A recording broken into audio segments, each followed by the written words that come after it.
سبحان اللہ ما اجمل کا ما حسن کا ما اکمل کا نحمدہ ونصلی علی رسولہ النبی الکریم الامین اما بعد فاعوذ باللہ السمیع العلیم من الشیطان الرجیم بسم اللہ الرحمن الرحیم قال اللہ تبارک و تعالی فی القرآن الحکیم ان اللہ وملائکتہ یصلون علی النبی یا ایہا الذین آمنوا صلوا علیہ وسلموا تسلیما الصلاۃ والسلام علیک یا رسول اللہ وعلی آلک واصحابک یا نبی اللہ اللہم صلی علی سیدنا و مولانا محمد معدن الجود والکرم وعلی آلہ واصحابہ وبارک وسلم۔ اللہ تبارک و تعالیٰ کی حمد و ثنا، نبی مکرم جان رحمت وجہ تخلیق کائنات حضور رحمت حضرت محمد مصطفیٰ صلی اللہ علیہ وآلہ وسلم اور آپ کے جمیع آل و اصحاب کی بارگاہ ناز میں درود و سلام کے نذرانوں کے بعد، سامعین ذی وقار، میرے دینی اور یقینی دوستوں، بزرگوں اور بھائیوں، بحمدہ تعالی نبی کریم صلی اللہ علیہ وآلہ وسلم کی سیرت کے حوالے سے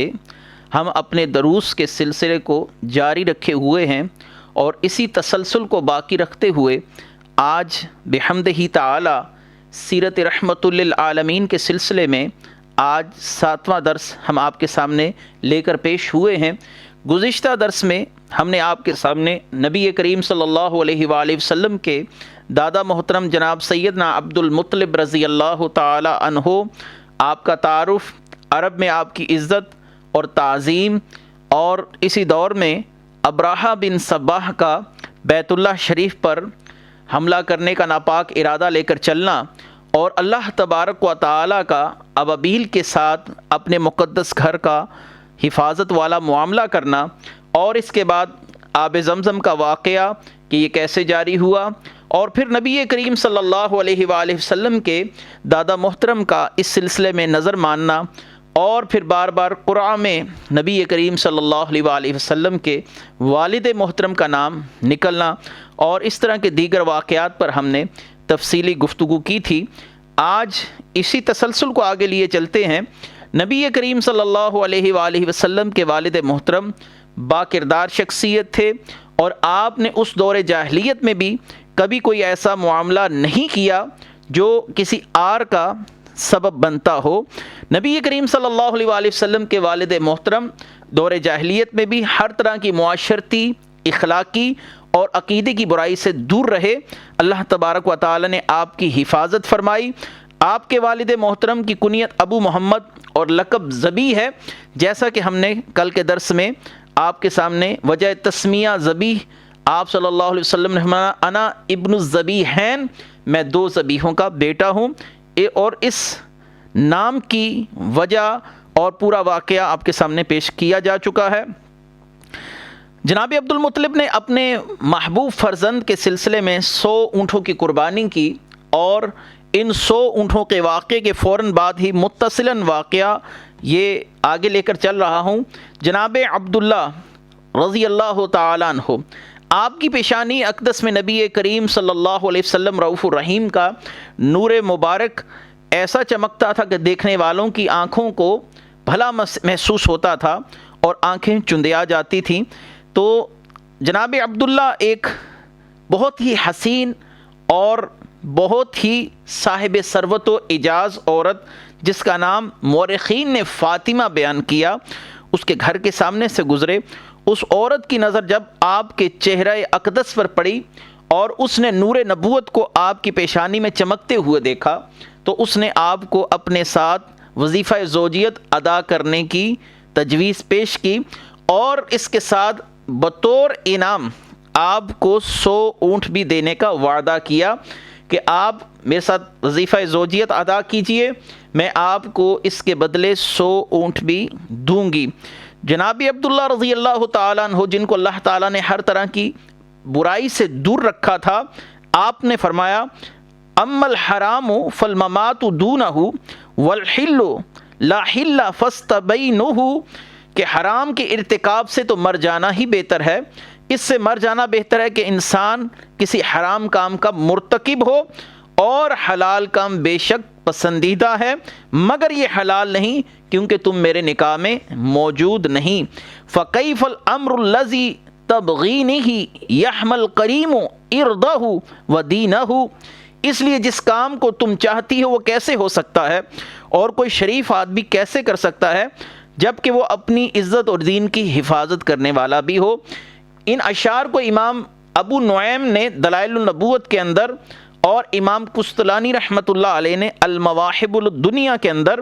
اور حافظ ابن کثیر جیسے بڑے عالم دین نے اپنی کتاب البدایہ والنہایہ کی جلد دوم کے اندر، اور امام صالحی نے سبل الہدیٰ والرشاد، اور امام طبری نے اپنی تاریخ کے اندر ان اشعار کا ذکر کیا۔ یہ کہہ کر آپ چل پڑے یہاں تک کہ آپ کے والد محترم نے آپ کا رشتہ بنو زہرہ کے سردار وہب بن عبد مناف کی بیٹی جناب سیدہ آمنہ رضی اللہ تعالی عنہ کے ساتھ طے کر دیا، اور نبی کریم صلی اللہ علیہ وآلہ وسلم کے والدین کا باہمی عقد قرار پا گیا، اور آپس میں عقد کی صورتحال ہوئی، یعنی شادی کا معاملہ ہوا۔ دونوں طرف سے فریقین بہت خوش تھے، اور جب نبی کریم صلی اللہ علیہ وآلہ وسلم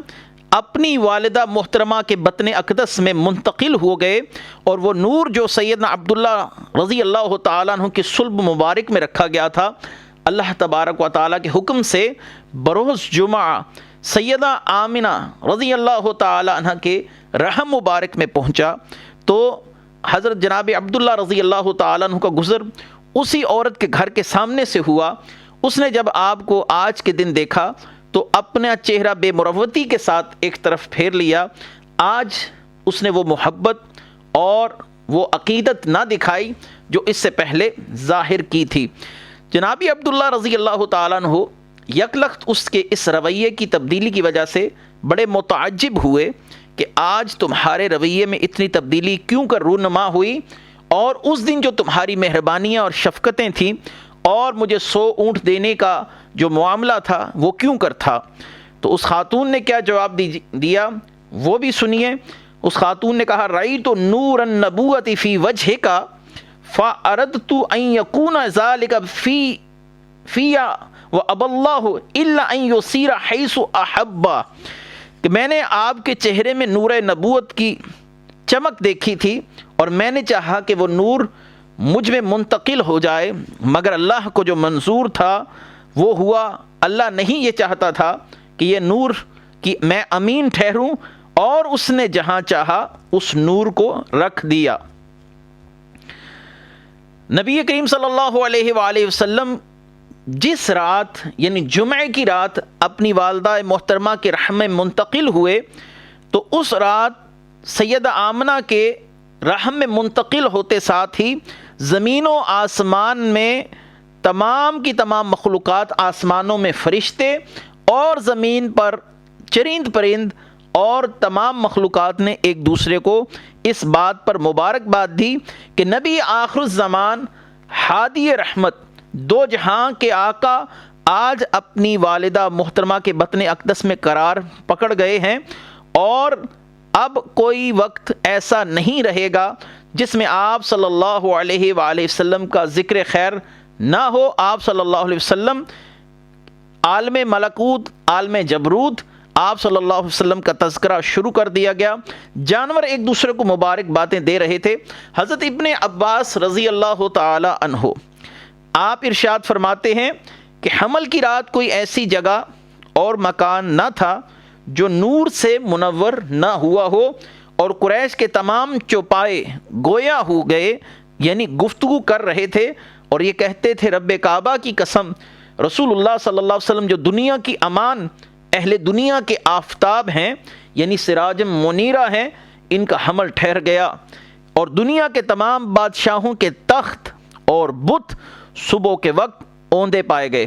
مشرق و مغرب کے وحشی چرند پرند اور دریائی جانوروں نے ایک دوسرے کو بشارت دی، جیسا کہ امام زرقانی رحمۃ اللہ علیہ نے شرح المواہب کے اندر اس کی تصریح کی۔ یاد رکھیے نبی کریم صلی اللہ علیہ وآلہ وسلم کی ولادت سے قبل 1 سال پہلے سے ہی عرب کے لوگ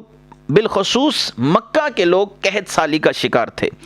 نبی کریم صلی اللہ علیہ وآلہ وسلم جس سال اپنی والدہ محترمہ کے رحم میں منتقل ہوئے اور آپ کی ولادت مبارکہ ہوئی تو عرب کی سرزمین پر اتنی بہتات کے ساتھ بارشیں ہوئیں کہ تمام زمین سرسبز اور شاداب ہو گئی۔ سوکھے درخت ہرے بھرے ہو گئے،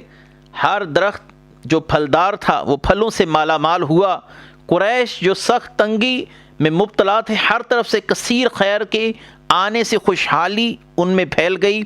اس قدر خیر و برکت ہوئی کہ اس سال کو فتح و تر و تازگی اور خوشحالی کا سال کہا گیا۔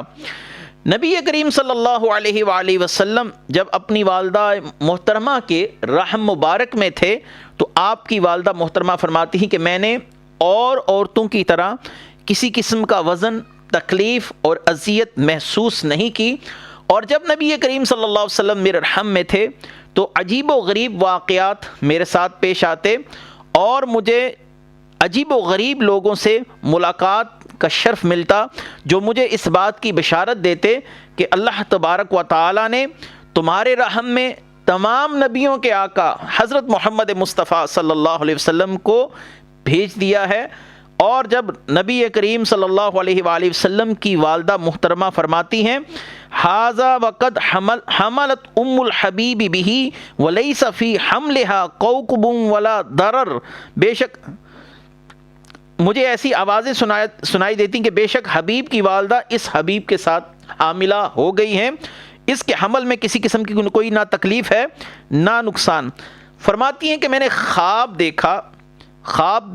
میں نے دیکھا کہ خواب میں کوئی کہنے والا مجھے کہتا ہے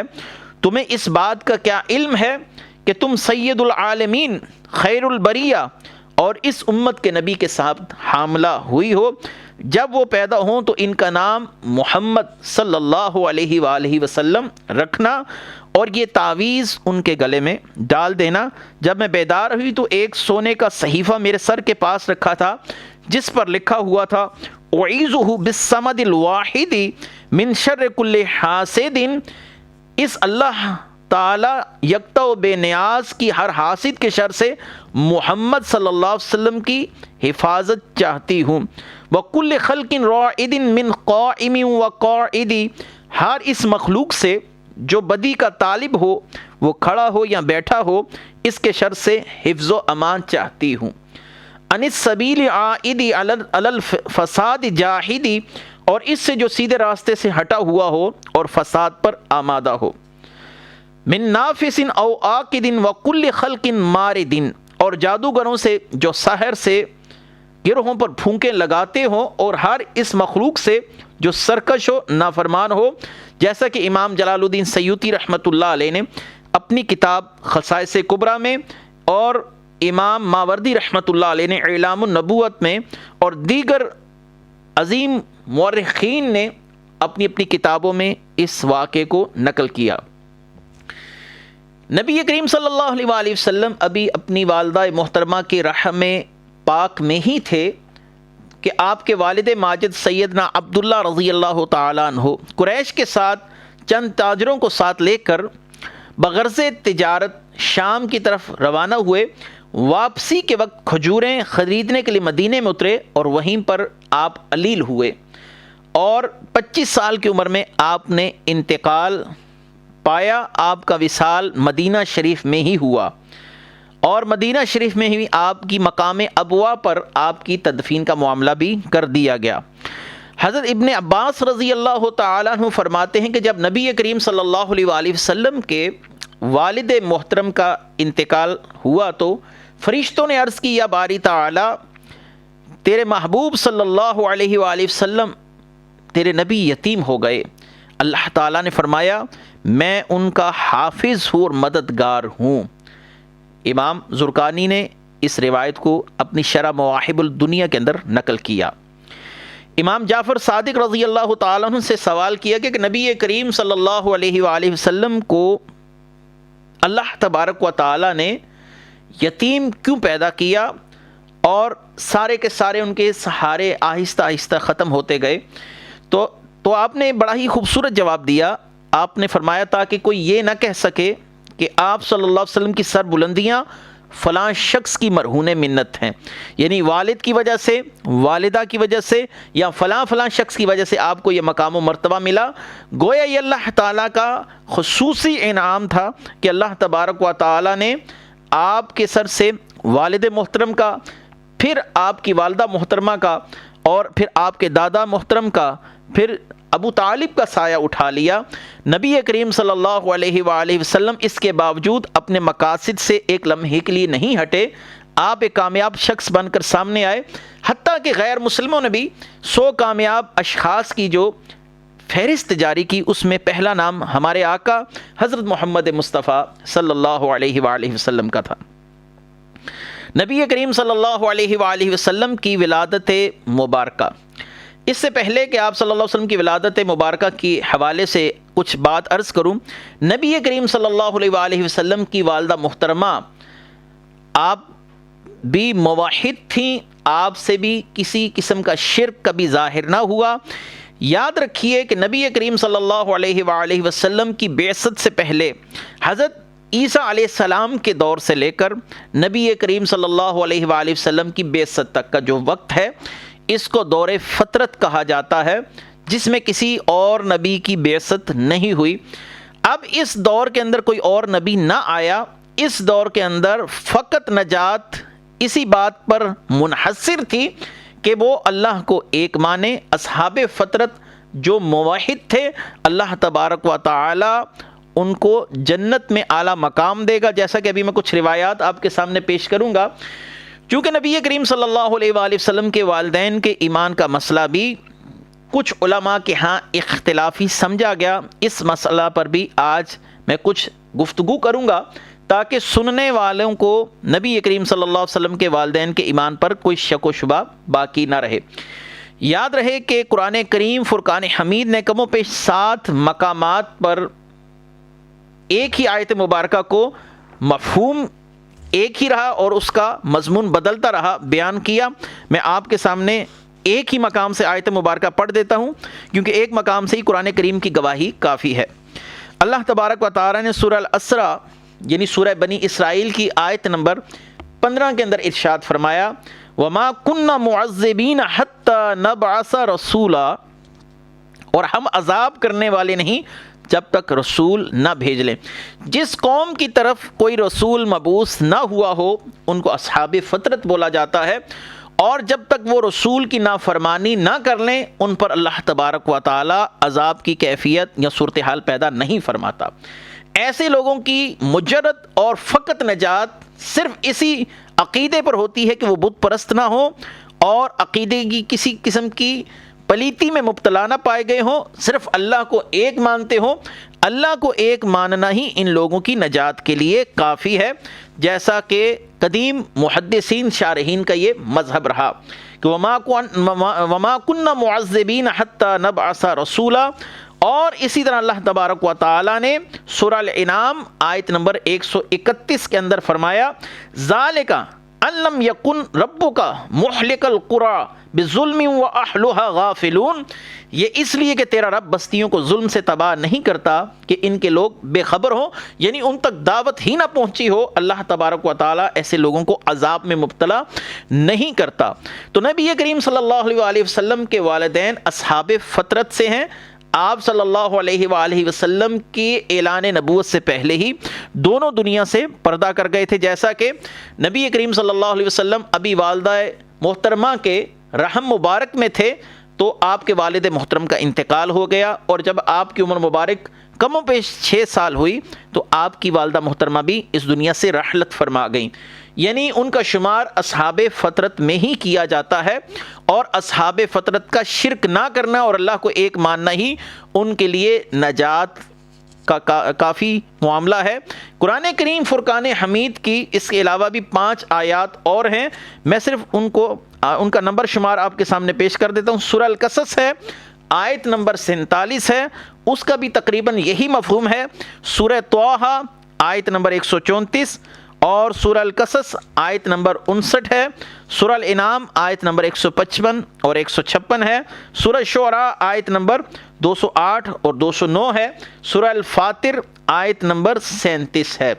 ان تمام آیات مبارکہ میں یہی مفہوم بار بار آ رہا ہے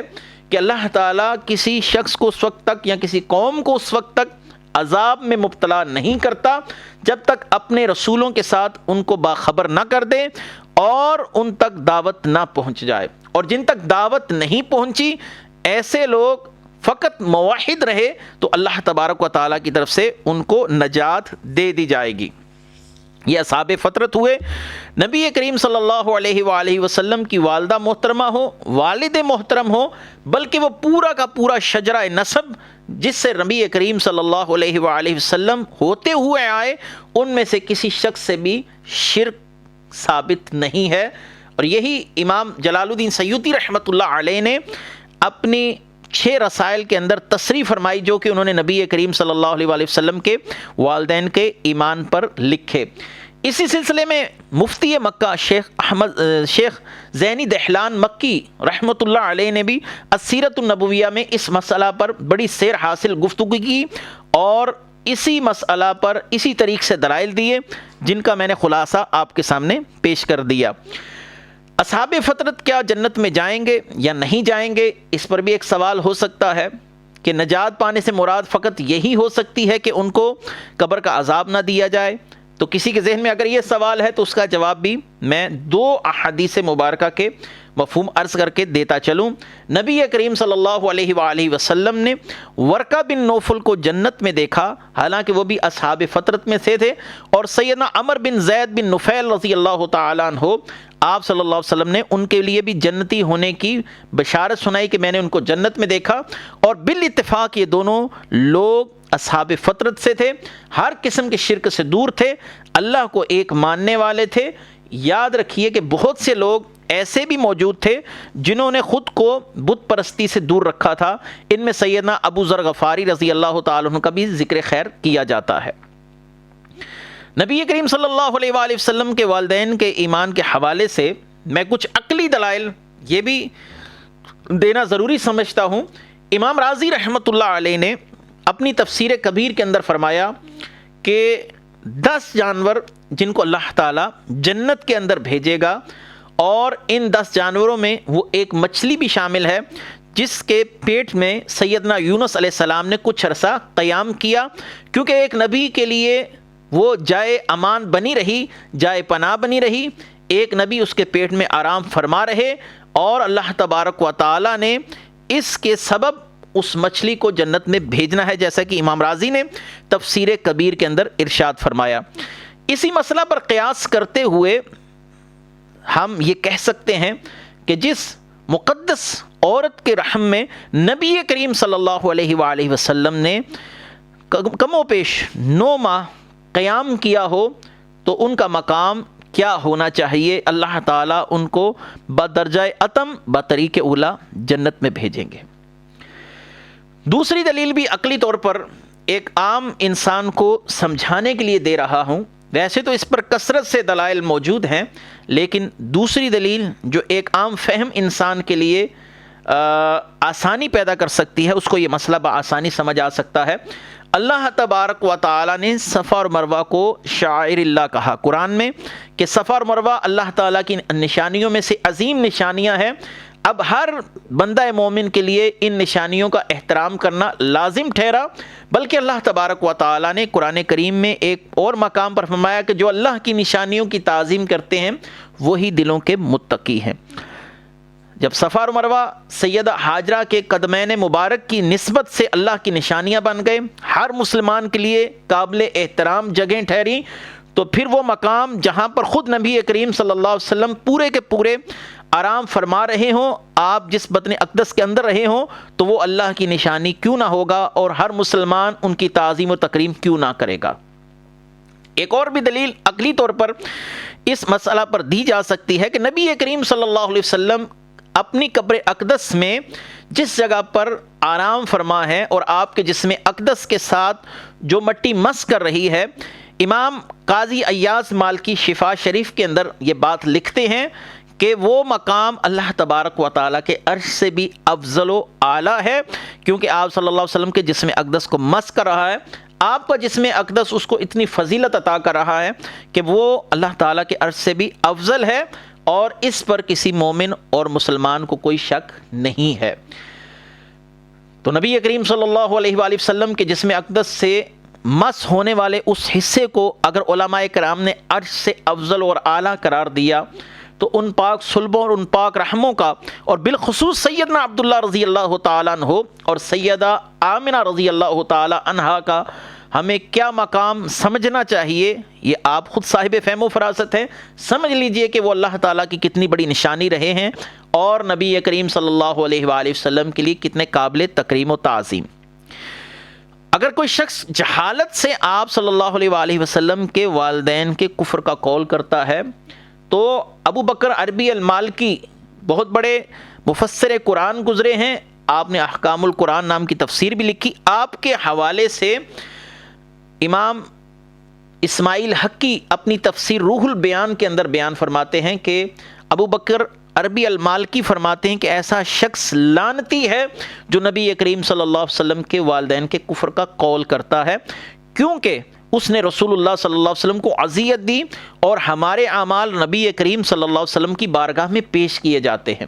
اگر کوئی ایسا اذیت دینے والا قول نبی کریم صلی اللہ علیہ وسلم کے والدین کے لیے کہے گا، اس سے رسول اللہ صلی اللہ علیہ وسلم کو اذیت ہے، اور قرآن کریم نے کہا کہ جو اللہ اور اس کے رسول کو اذیت دیتے ہیں ایسے لوگ لعنتی ہیں، دنیا اور آخرت میں ان پر لعنت کر دی گئی۔ ایسے اقوال سے بچنا لازم ہے۔ نبی کریم صلی اللہ علیہ وسلم کے والدین کے ایمان پر گفتگو سوچ سمجھ کے کرنی چاہیے۔ ہم ان کے لیے موحد ہونے کا عقیدہ رکھتے ہیں، اللہ تبارک و تعالی ان کو نجات عطا فرمائے گا۔ اور ایک اور بھی اس ضمن کے اندر دلیل پیش کی جا سکتی ہے جو کہ بڑی اہمیت کی حامل ہے۔ نبی کریم صلی اللہ علیہ وآلہ وسلم نے جب پچھنے لگوائے، اپنے جسم اقدس سے کچھ خون نکلوایا، تو آپ نے ایک برتن میں وہ خون سیدنا مالک بن سنان رضی اللہ تعالیٰ عنہ کو پیش کیا کہ اس کو کسی ایسی جگہ پر آپ بہا کے آئیے، چھپا کر آئیے جہاں اس تک کوئی نہ پہنچے۔ تو سیدنا مالک بن سنان نے وہ خون مبارک خود تناول کر لیا، پی لیا، تو آپ صلی اللہ علیہ وآلہ وسلم نے فرمایا کہ اس خون شریف کو چوسنے سے یا پینے سے تم پر اللہ نے جہنم کی آگ حرام کر دی ہے۔ تو نبی کریم صلی اللہ علیہ وآلہ وسلم کے خون مبارک کی یہ برکت ہے، تو آپ صلی اللہ علیہ وسلم جس رحم میں قرار پا چکے اور جس کا حصہ رہے ہوں، تو اس رحم کی عظمتوں کا کوئی کیا کہہ سکتا ہے۔ نبی کریم صلی اللہ علیہ وآلہ وسلم نے ایک دفعہ کسی عذر کی وجہ سے اپنا بول مبارک ایک برتن میں کیا، اور وہ برتن آپ صلی اللہ علیہ وآلہ وسلم کی بستر مبارک کے نیچے پڑا ہوا تھا۔ ام ایمن نے وہ بول مبارک جو تھا وہ غلطی سے پانی سمجھ کر پی لیا، تو آپ صلی اللہ علیہ وآلہ وسلم نے فرمایا کہ ان کی پیٹ کی سب بیماریاں جاتی رہیں گی۔ یاد رکھیے اس بات پر تمام امت متفق ہے کہ رسول اللہ صلی اللہ علیہ وسلم کے فضلات مبارکہ پاک ہیں، اور ان میں کسی قسم کا کوئی شک شبہ نہیں کیا جا سکتا، جیسا کہ ہم اپنے مقام پر انشاءاللہ اگلے دروس میں وقت مناسب پر اس پر دلائل کے ساتھ گفتگو بھی کریں گے، دلائل دیں گے اس پر احادیث مبارکہ کے ساتھ، اور اس پر اکابرین امت کی تصریحات بھی آپ کے سامنے پیش کریں گے کہ آپ صلی اللہ علیہ وآلہ وسلم کا بول مبارک قطعاً پاک ہے، اور نبی کریم صلی اللہ علیہ وآلہ وسلم کو کسی عام شخص پر قیاس نہیں کیا جا سکتا۔ دوسرا یہ کہ نبی کریم صلی اللہ علیہ وآلہ وسلم نے ارشاد فرمایا کہ حافظ قرآن کے والدین کے سر پر قیامت کے دن ایسا تاج رکھا جائے گا جس کی روشنی آنکھوں کو چندیا دے گی، اور سورج سے کئی گنا زیادہ وہ تاج روشن ہوگا۔ وَعَلَى حَاذَا الْقِيَاسِ، اسی پر قیاس کیجئے کہ نبی کریم صلی اللہ علیہ وسلم کے والدین کو قیامت کے دن اللہ تعالیٰ کتنی عزتوں اور رفتوں سے نوازے گا کہ جن کے بیٹے تمام نبیوں کے تاجدار ہوں، جن کے لیے اللہ تعالیٰ نے کائنات کو تخلیق فرمایا ہو۔ بہرکیف نبی کریم صلی اللہ علیہ وآلہ وسلم کے والدین کریمین کے ایمان کے مسئلہ پر مستقل کتب موجود ہیں، تفصیلات جو جاننا چاہے اس مقام پر جا کر دیکھ سکتا ہے۔ نبی کریم صلی اللہ علیہ وآلہ وسلم کی ولادت مبارکہ کا جب وقت قریب آیا، حضرت کعب الاحبار فرماتے ہیں کہ اس رات صبح کو ساری دنیا کے بت اوندے گر پڑے، یعنی بت پرست پریشان ہو گئے کہ آج ہمارے ان جھوٹے خداؤں کے ساتھ کیا ہوا کہ وہ منہ کے بل زمین پر گر پڑے۔ نبی کریم صلی اللہ علیہ وآلہ وسلم کی ولادت مبارکہ کے وقت پوری دنیا میں بہت سی تبدیلیاں رونما ہوئیں، جو انشاءاللہ ہم اپنے اگلے درس کے اندر بیان کریں گے کہ آپ صلی اللہ علیہ وسلم جب دنیا میں تشریف لائے اس وقت کون سی تبدیلیاں رونما ہوئیں۔ اس وقت کاہنین نے اور یہود و نصارہ کے علماء نے، اور اس کے علاوہ دنیا میں جو تغیر و تبدل واقع ہوا وہ کیسی تبدیلیاں تھیں، انشاءاللہ ہم اس کے حوالے سے اگلے درس میں بیان کریں گے۔ نبی کریم صلی اللہ علیہ وآلہ وسلم کی جب ولادت ہوئی تو آپ مختون پیدا ہوئے، یعنی مختون اس کو کہتے ہیں جو پہلے سے ہی ختنہ شدہ ہو۔ اور ایک شاعر نے کیا خوبصورت شعر کہا، وَفِي الرَّسُولِ مَخْتُونٌ لَأَمْرُكَ خِلْقَةً ثَمَانٌ وَتِسْعٌ طَيِّبُونَ أَقَارِمُ وَهُمْ زَكَرِيَّا شِيسُ ادریس یوسف و ہنزلاتی عیسیٰ و موسیٰ و آدم و نوح شعیب سام لوط و صالح سلیمان یحییٰ ہود یاسین خاتم۔ رسل عظام میں بہت سے انبیاء مختون پیدا ہوئے، وہ پاکیزہ فطرت کریم طبع پیدا ہوئے، اور وہ حضرات سیدنا زکریا، سیدنا شیس، ادریس، یوسف، عیسیٰ، موسیٰ، نوح، شعیب، سام، لوط، صالح، سلیمان، یحییٰ، ہود، یاسین اور محمد مصطفیٰ صلی اللہ علیہ وسلم ہیں۔ نبی کریم صلی اللہ علیہ وسلم مختون پیدا ہوئے، اور آپ صلی اللہ علیہ وسلم جب دنیا میں تشریف لائے تو آپ کی زبان اقدس پر اللہ کی تسبیحات جاری تھیں، اللہ اکبر و کبیرہ والحمد للہ کثیرہ وسبحان اللہ بکرۃ و اصیلا۔ آپ صلی اللہ علیہ وآلہ وسلم نے اپنا سر اقدس سجدے کی حالت میں گرا دیا، اور آپ صلی اللہ علیہ وسلم اللہ کی تسبیحات بیان کر رہے تھے۔ سیدہ آمنہ رضی اللہ تعالی عنہ فرماتی ہیں کہ جب نبی کریم صلی اللہ علیہ وسلم کی ولادت مبارکہ ہوئی تو ایک نور ایسا ظاہر ہوا جس سے میں نے بصرہ کے محلات کو روشن دیکھا۔ اللہ تعالیٰ نے میری نظروں سے پردے اٹھا دیے، میں نے اس نور مبارکہ کی برکت میں بصرہ کے محلات کو روشن دیکھا۔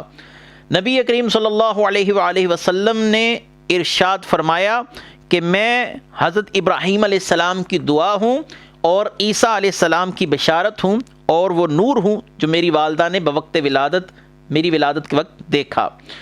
حضرت عباس رضی اللہ تعالیٰ عنہ نے ایک دفعہ غزوہ تبوک سے واپسی پر نبی کریم صلی اللہ علیہ وسلم کے سامنے آپ کی شان میں قصیدہ کہنے کی اجازت طلب کی، یعنی آپ مجھے اجازت دیجئے کہ میں آپ کی نعت آپ کے سامنے پڑھوں۔ تو آپ صلی اللہ علیہ وسلم نے مسکراتے ہوئے اجازت دی، اور حضرت عباس نے جو اشعار پڑھے وہ بھی ہمارے اس دعوے کو مزید معید کرتے ہیں۔ انت لما ولدت اشرقت الارض وضاعت بنورک الافق فنحن فی ذلک الضیاء وفی النور سبل الرشاد نخترق، کہ جب آپ کی ولادت سعادت ہوئی تو تمام زمین نور سے جگمگا اٹھی، اور آپ کے نور مبارک سے آفاق روشن ہو گئے، ہم اس روشن اجالے اور تابع نور کی نورانیت میں ہدایت کی راہیں طے کر رہے ہیں۔ خوبصورت اشعار تھے۔ نبی کریم صلی اللہ علیہ وسلم کے سامنے آپ صلی اللہ علیہ وسلم کی شان بیان کی جا رہی ہے، اور آپ صلی اللہ علیہ وسلم کی اجازت سے بیان کی جا رہی ہے، آپ کو نور کہا جا رہا ہے۔ آپ صلی اللہ علیہ وسلم نے اس مقام پر کسی قسم کا انکار نہیں فرمایا۔ امام بصیری رحمۃ اللہ علیہ نے بھی ایسے ہی اشعار فرمائے قصیدہ حمزیہ میں، وَتَرَعَتْ قُصُورُ قَيْسَ بِالرُّومِ يَرَاهَا مِن دَارِ الْبَطْحَاءِ، حضرت سیدہ آمنہ نے روم میں کیسر کے محلات دیکھ لیے، انہوں نے یہ محلات بطحا میں موجود اپنے گھر سے دیکھے تھے۔ یہ یقیناً نور نبی صلی اللہ علیہ وآلہ وسلم کی برکت تھی، اور نبی کریم صلی اللہ علیہ وآلہ وسلم کی ولادت کے وقت نور اس طرف اشارہ تھا کہ آپ صلی اللہ علیہ وسلم کی ولادت سے دنیا سے ظلم اور شرک کی تاریکیوں کو مٹا دیا جائے گا۔ اور اللہ تعالیٰ نے قرآن کریم فرقان حمید میں ارشاد فرمایا، قد جاءکم من اللہ نور و کتاب مبین، سورہ مائدہ آیت نمبر 15 ہے، یہدی بہ اللہ، بے شک لایا ہے اللہ تبارک و تعالیٰ تمہاری طرف ایک نور، اللہ کی طرف سے تمہارے پاس ایک نور آ چکا ہے، اور ایک کتاب اور دکھاتا ہے اللہ تعالیٰ اس کے ذریعے ہدایت کا راستہ۔ تو اللہ تبارک و تعالیٰ نے نبی کریم صلی اللہ علیہ وآلہ وسلم کو نور سے تعبیر فرمایا، نور کہا۔ اس کے ساتھ نبی کریم صلی اللہ علیہ وآلہ وسلم کی سینہ اقدس پر اترنے والے کلام مقدس یعنی قرآن کریم میں ایک مقام پر اللہ نے ارشاد فرمایا وَالضُّحَىٰ وَاللَّيْلِ إِذَا سَجَىٰ، قسم ہے روز روشن کی اور رات کی جب وہ سکون کے ساتھ چھا جائے۔ تو بعض مفسرین نے اس رات کی قسم کی طرف اشارہ کیا کہ آپ کی ولادت باسعادت جس رات وقوع پذیر ہوئی۔ نبی کریم صلی اللہ علیہ وآلہ وسلم کہ چہرہ اقدس دیکھ کر آپ کی والدہ محترمہ یہ بات سمجھ گئیں کہ آپ کوئی عام شخصیت نہیں ہے۔ اس سے پہلے آپ کو بشارتیں دی جا رہی تھیں۔ نبی کریم صلی اللہ علیہ وسلم کی ولادت کے وقت سیرت نگاروں نے لکھا کہ آپ کی والدہ کو سیدہ مریم، سیدہ آسیہ اور ان کے ساتھ جنتی حوروں کی زیارت کروائی گئی جو آپ کے پاس موجود تھیں۔ آپ کی والدہ فرماتی ہیں میں نے خوبصورت خواتین کو اپنے پاس کھڑے دیکھا اور انہوں نے پھر مجھے اپنا تعارف کروایا کہ یہ مریم ہیں اور یہ آسیہ ہیں اور یہ جنت کی حوریں ہیں۔ نبی کریم صلی اللہ علیہ وآلہ وسلم کی والدہ محترمہ فرماتی ہیں کہ جب نبی کریم صلی اللہ علیہ وسلم کی ولادت مبارکہ ہوئی تو میں نے 3 جھنڈے دیکھے۔ ایک جھنڈا مشرق میں لگایا گیا، مشرق میں بانٹ دیا گیا، دوسرا مغرب میں اور تیسرا خانہ کعبہ کی چھت پر لگا دیا گیا۔ یہ گویا اس طرف اشارہ تھا، جھنڈے گاڑنے کا مطلب فتح یاب ہونا، کسی علاقے میں جھنڈا گاڑنا گویا اس جگہ پر جھنڈا گاڑنے والے کی حکومت کی طرف اشارہ ہے۔ تو نبی کریم صلی اللہ علیہ وآلہ وسلم کی ولادت کے وقت جھنڈے گاڑ دیے گئے جو اس طرف اشارہ دے رہے تھے کہ مشرق و مغرب میں ہر طرف نبی کریم صلی اللہ علیہ وسلم کی حکومت قائم ہوگی۔ جیسا کہ ایک مقام پر غزوہ خندق کا واقعہ ہے، آپ صلی اللہ علیہ وسلم خندق کھود رہے تھے تو آپ صلی اللہ علیہ وآلہ وسلم نے چٹان کو اپنے ہاتھ سے توڑا، گدال کی ضرب جیسے اس پر لگائی، اس سے چنگاریاں نکلی تو آپ نے فرمایا الحمدللہ اللہ تعالیٰ نے مجھے مشرق و مغرب کے خزانوں کی چابیاں عطا کر دی، میری حکومت وہاں پر پہنچ کے رہے گی۔ تو یہ رسول اللہ صلی اللہ علیہ وآلہ وسلم کی ولادت کے وقت جو جھنڈے گاڑے گئے وہ گویا آپ صلی اللہ علیہ وآلہ وسلم کی حکومت کی طرف اشارہ تھا۔ آپ صلی اللہ علیہ وسلم کو اللہ تعالیٰ نے مشرق اور مغرب کے خزانوں کی کنجیاں عطا فرما دیں۔ اہل عرب میں ایک رواج تھا کہ جب بچے کی ولادت ہوتی تو اس بچے کو ایک پتھر کی ہنڈیا کے نیچے رکھ دیا جاتا اور ساری رات وہ بچہ اس ہنڈیا کے نیچے رہتا اور صبح آ کر اس ہنڈیا کو اٹھا لیا جاتا اور اس بچے کو لوگوں کو دکھایا جاتا، بچے کی زیارت لوگوں کو کروا دی جاتی۔ اور نبی کریم صلی اللہ علیہ وآلہ وسلم کی ولادت باسعادت کے وقت بھی ایسا ہی معاملہ کیا گیا، آپ کو پتھر کی ہنڈیا کے نیچے رکھا گیا۔ جب وقت صبح ان لوگوں نے آ کر دیکھا تو ہنڈیا 2 حصوں میں ٹوٹ چکی تھی، 2 حصوں میں منقسم ہو چکی تھی اور چشمان مقدس آسمان کی طرف تھے اور آپ صلی اللہ علیہ وسلم اپنے مبارک انگوٹھا مبارک کو چوس رہے تھے جس سے اللہ تعالیٰ نے دودھ کو جاری فرما دیا تھا۔ یاد رکھیے کہ اس ولادت مبارکہ سے کچھ دن پہلے ہی جناب عبد المطلب نے ایک خواب دیکھا تھا کہ میری پشت میں سے ایک زنجیر نکلی ہے جو آسمان تک بلند ہے، اور ایک اور جگہ پر ایک اور خواب کا ذکر بھی ہے۔ ممکن ہے کہ دونوں خواب مختلف